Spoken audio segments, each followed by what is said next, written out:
Hi guys! Welcome back po to Tarot Page Philippines. And para sa video na to, gawin po natin ang weekly horoscope for April 29 to May 5 para po sa mga kaibigan natin na merong Sun, Moon, and Rising sign na Leo.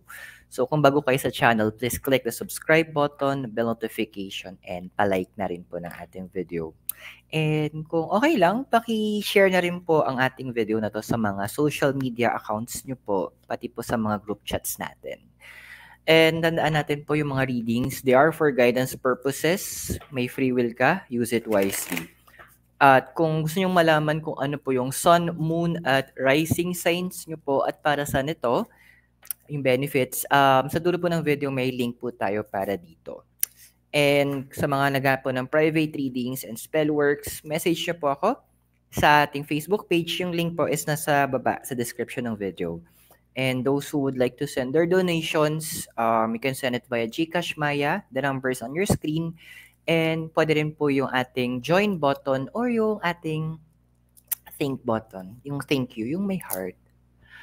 Leo, kamusta ka na? Tingnan natin. Okay, so we have your Three of Cups and Fork in the Road. Uy. So ano yung malalim mong hindi iniisip hindi naman dinaramdam. Pinagnilay-nilayan. Ayan, medyo laliman natin ang Tagalog natin. Kasi what I'm seeing here, 3 kasi is a number of communication, so expression. Si Cups naman, symbol to ng tubig, anything about our emotions in our heart. Ngayon, fork in the road. So, meron kang desisyon na gagawin. At kailangan, andun yung punto na may pakiramdam ka na kailangan mo munang tumigil. Kailangan mo tumahimik. Kailangan mong magbigay ng tamang oras para mas maintindihan mo kung saan to nang mumula. Tama yung ginagawa mo, Leo. Hindi lahat ng bagay kailangan mong i-share.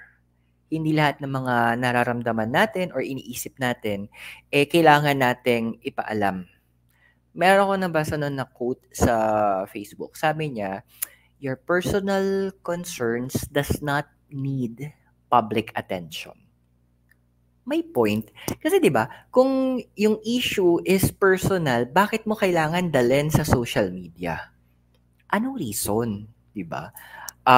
Para magkumuha ng simpatya, para maghanap ng kakampi, humingi ng opinyon, or worse, yung iba, para papansin, para yung tinatawag na ego, para mapakain. Yung ginagawa mo ngayon, tama. Hindi sa sinasarili mo, pero andoon na tinitignan mo yung mga anggulo. Kumbaga, hinahanap mo sa loob mo, deep inside you, ano yung leading, ano yung message, ano yung plano, ano yung gustong sabihin ng universe sa'yo. Kasi yung communication natin with the universe, it's a personal thing. Hindi to tipong kailangan pinagkakalat sa mga tao. So, andoon na tama yung process na ginagawa mo na tumatahimik ka lang. Pero tingnan natin ano bang system ng iyong cards. Kasi yun yung nasa loob ano yung covering mo or yung crossing. Okay, so nagets ko na.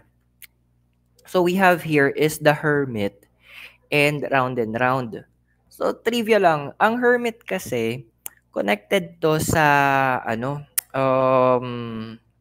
zodiac sign na Virgo. And si Virgo, it's the house o tinatawag siyang house of service. So, ang nakikita ko kasi dito, isa sa mga pinagninilayan mo kasi a lot of you or madami sa inyo in the house of Virgo, andoon na ang dami niyong ginagawa para sa mga taong nasa paligid nyo. Acts of service, isa sa mga klase ng love language. And andoon kasi na parang may punto ka na tama yung ginagawa mo Gets ko na ba't ka nag-iisip May punto ka na parang, kailangan ko bang lahat to nasa paligid mo is maging concern ako? Kailangan ba lahat sila isaalang-alang ko? kailangan ko bang ano, may point pa dito na kailangan pa bang ayusin yung mga ibang bagay o mas okay nang hayaan ko na gano'n siya, then gawa na lang akong bago. Actually, may point ka do'n, eh. Kasi sa card mo dito lumalabas, hindi siya ano, eh, both crossing and cover 'to na tinitignan mo, eh. Worth it pa ba na sabihin natin yung tao, alagaan ko pa ba? Worth it pa ba na i-keep ko yung connection? Kasi kung yung binibigay mo, eh, sobra-sobra, tapos ang natatanggap mo, hindi nga kulang eh. More on hindi yung ine-expect mo, more on the negative side. Kahit ako, pag-iisipan ko, kailangan ko pa ba tong alagaan? And hindi ako magtataka with the card ng round and round. May mga cycle ka, may mga connection ka, talagang puputulin mo na. Kaya andun yung punto na naging internalize, yun yung magandang term. Nag-internalize ka. Kasi nga, gusto mong siguraduhin na kapag decide mo na to, kinip mo or ikinat mo, andun yung punto na, na final decision na. Na wala nang balikan to. Na kapag pinutol na, what is done is done. Ganon ang magiging peg mo dito. Tingnan natin ano bang mo, crown desires mo. 7 of Swords, tsaka Blessed. Alam mo, ngayon na-appreciate ko yung cards mo ngayon din. Kasi andun yung point eh. 7 is about wisdom. And Swords sa mind, intellect. Andun yung yung level, just blessed pa. Andun yung level na napaka-selfless mo. Kung titignan mo yung kung manonood ka ng mga documentary ng mga lions, kasi 'di ba yun yung symbol mo eh, Leo, lions, sa sa mga ibang channel, makikita mo dun na na binibigay yung lion, yung pinaka-head nila, binibigay niya yung lahat para sa ang tawag kasi sa group ng lions yung sa pride. Binibigay niya sa buong pride niya yung protection, yung pag-aalaga, even hunting hindi. Doon yun napupunta sa babaeng lioness eh. Yung sa lioness na pupunta yun. Pero yung protection and yung care, andoon. Yung even to the point na minsan wala na sila, binibigay pa rin nila. So, andoon yung punto kasi na minsan sa logical side mo, sa pag-iisip mo, dapat kung ako 'to, titingnan ko, para sa akin 'to, ba't ko ibibigay sa'yo? Pero ikaw hindi eh. Willing to share ka pa rin kahit halos wala ka na. Alam mo, kaya siguro ang sakit sa pakiramdam sa pakiramdam nung may nakikita ako dito, na verify natin mamaya doon sa past mo, na yung mga tao, parang nung time na ikaw yung naghahanap, actually hindi nga tulong hinahanap mo nun eh. It's more on makikinig sa'yo without judgment. Wala. Wala kang matakbuhan, wala kang maasahan. All, ang gusto mo na naman is to give. Gusto mo na naman maging better yung mga bagay. Kasi nakita mo yung ganong kagulo eh. May idea ka, gusto mo mabago yon. Very selfless Tingnan natin yung foundation mo. 3 of Cups, tapos happy-happy. Bakit? Bakit mo kailangan magpanggap na okay ka kung hindi naman talaga? Bakit kailangan mong ngumiti? Kahit na sa totoo naman, iyak na iyak ka na. Andun ba na pinipilit mong ano ba yung may term dun eh. Pilit mong pinapakitang malakas ka kahit hindi na. Yung meron kang thinking kasi na Sa'kin humuhugot ng lakas ng loob 'tong mga 'to, eh. Kung kung kung bibigay ako makikita nila akong ganito, paano na lang? Walang masamang maging mahina, Leo. Walang masama na umamin tayo na 'pag di natin kaya. Wala ring masama na sabihin natin na pagod ka na. "Napagod na ako, hindi ako okey." I-normalize natin, Leo. Alam ko may mga tao talagang nakasandal sa'yo. May mga taong tumitingala sa'yo, may mga tao kang pilit na inaalagaan. Pero alam mo, dun mo yung tiwala nila sa'yo. Dun mo yung respeto nila kapag nagpakita ka na ng other side mo. Kasi buo ka, eh. Hindi 'di ba, yin yang, the black and the white. Ang nakikita nila yung white side. Hayaan mo makita nila yung dark side mo. Kapag yun ang niyakap nila, worth the keep sila. Kasi dun yung dun mo matetest, eh, kung hanggang saan sila. Andun ba sila kasi yung good side o andoon na kasi andun na sila kasi kahit yung bad side mo nakikita nila, niyayakap nila. Give yourself the chance para mas makilala ka nila. Sa past mo kasi 4 of Wands tsaka Unfinished Symphony. Alam mo, 4 kasi is about structure, leadership. 1 is about fire. Sa ibang design kasi ng card, especially doon sa tinatawag na Rider-Waite, makikita mo dito parang apat siya na wands or stick. Tapos may garland, gano'n. Para siyang bubong. Para siyang nagtatayo ng bahay sa may family.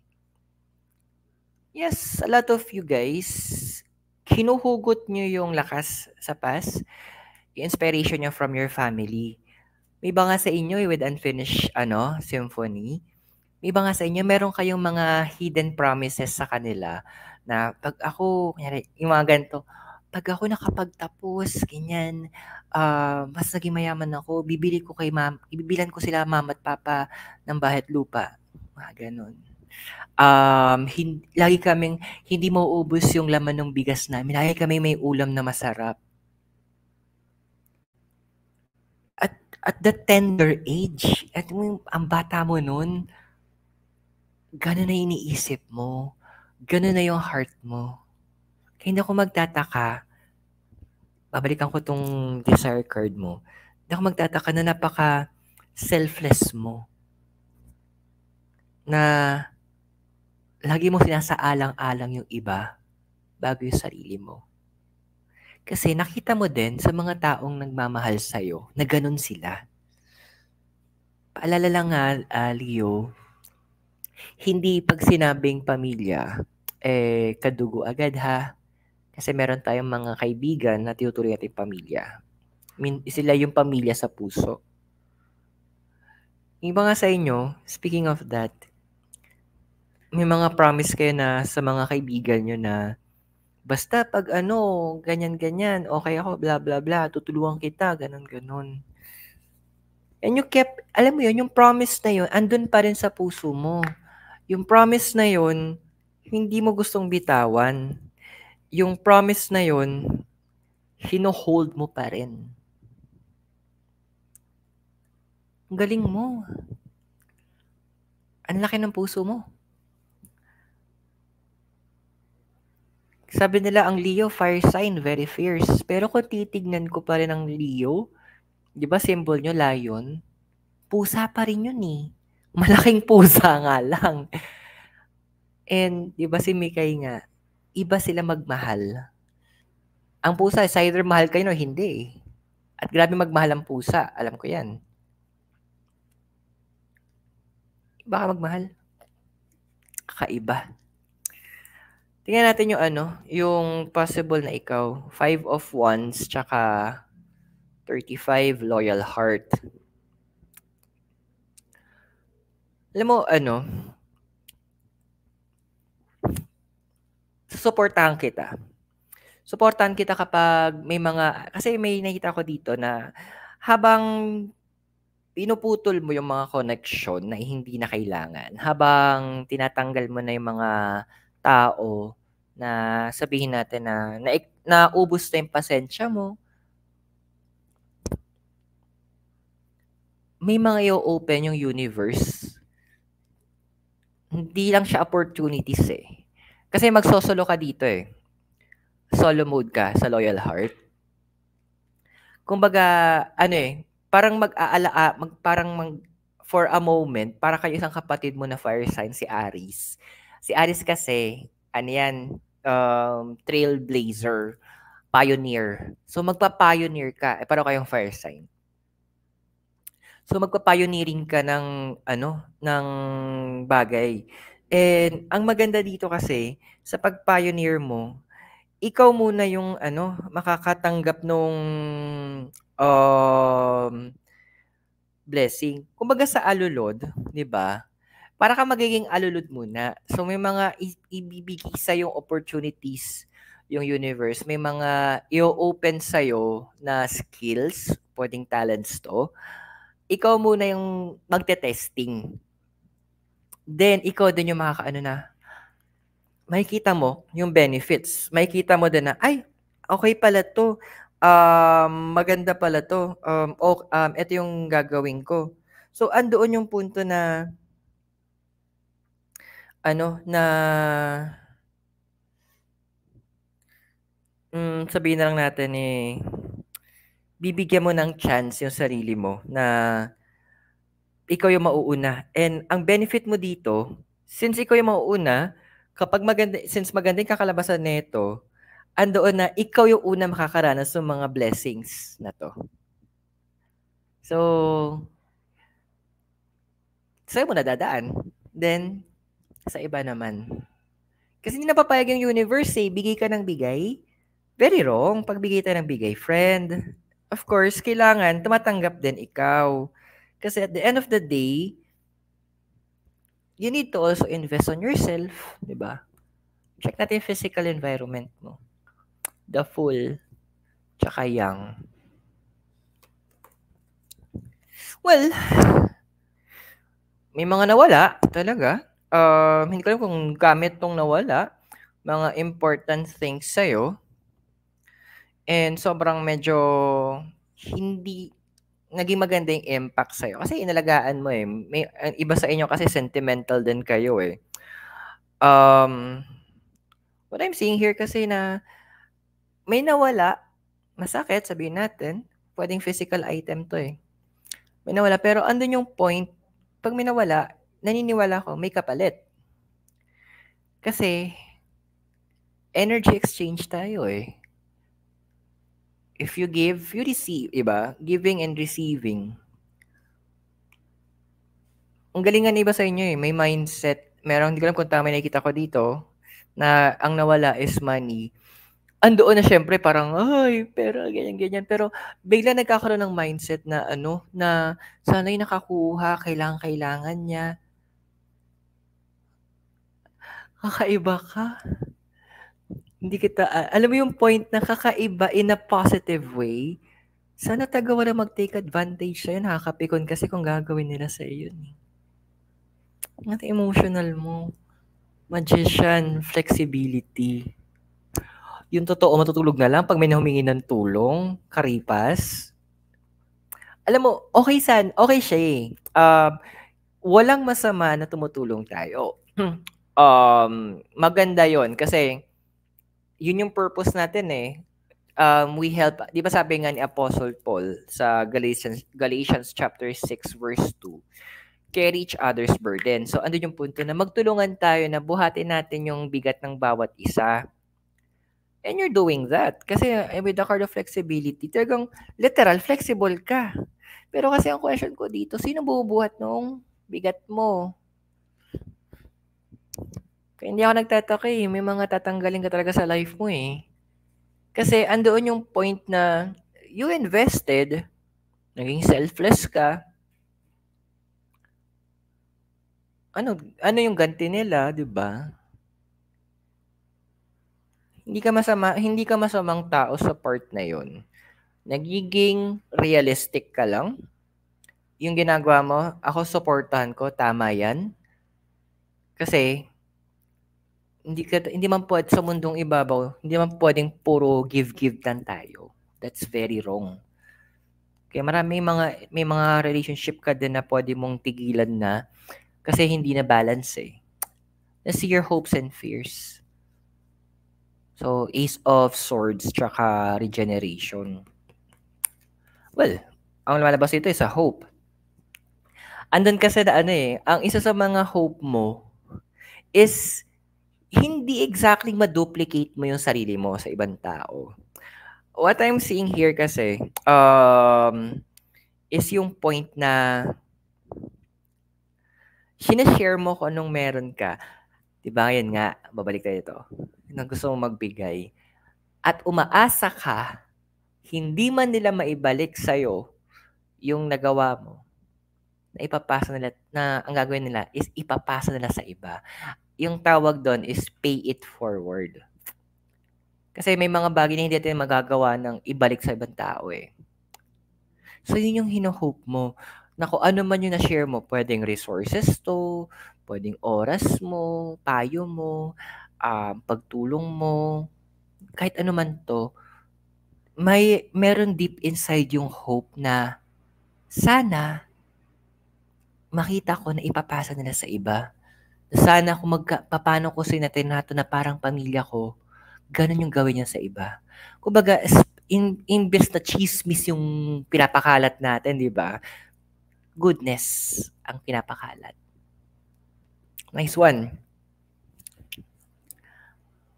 Future na ikaw. Ganda.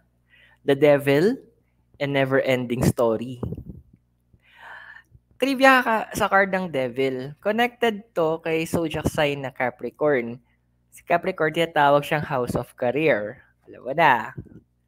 And we have here the Never-Ending Story. Kasi may mga iba sa inyo dito sa House of Capricorn, House of Leo, nagkaroon kayo ng issue in terms of your career. May iba na delay, nagka-problema, may nakaaway, nakasamahan ng loob, may maling nagawa, pwedeng na-sanction, nabigyan ng disciplinary action, nawalan ng work. Hindi ko alam kung ano to, or business. May kakaroon na tayo ng turnaround, sabi ng universe.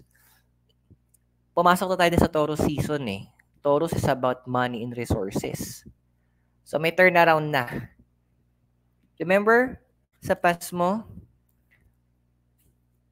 yung promises na binitawan mo nun, ngayon, bibigyan ka ng chance ng universe, magkaroon ka ng paraan para magkaroon ka ng resources para yung mga pangako mo dati is mabalikan mo at matupad mo. Sabi nga nila, better late than never. Never. Bulol. Good job. So I hope nakatulong yung readings sa'yo. Tandaan yung readings natin. They are for guidance purposes. Use your free will wisely. And kung bago kayo sa channel, please click the subscribe button, bell notification, and palike na rin ng video. And do share it sa mga social media accounts nyo, pati sa mga group chats nyo. For private readings and spellworks, message me sa ating Facebook page. Yung link is nasa description ng ating video. And sa mga gusto po magbigay ng donation for support, pwede po via GCash and Maya. The numbers on your screen, and also sa mga, pwede rin po yung join button or yung thanks. Leo, maraming salamat sa'yo. God bless, namaste, Hare Krishna, and blessed be. Now ay magkita tayo very soon and all the way here from the beautiful land of La Trinidad, Benguet. Have a great day and keep safe. Bye-bye.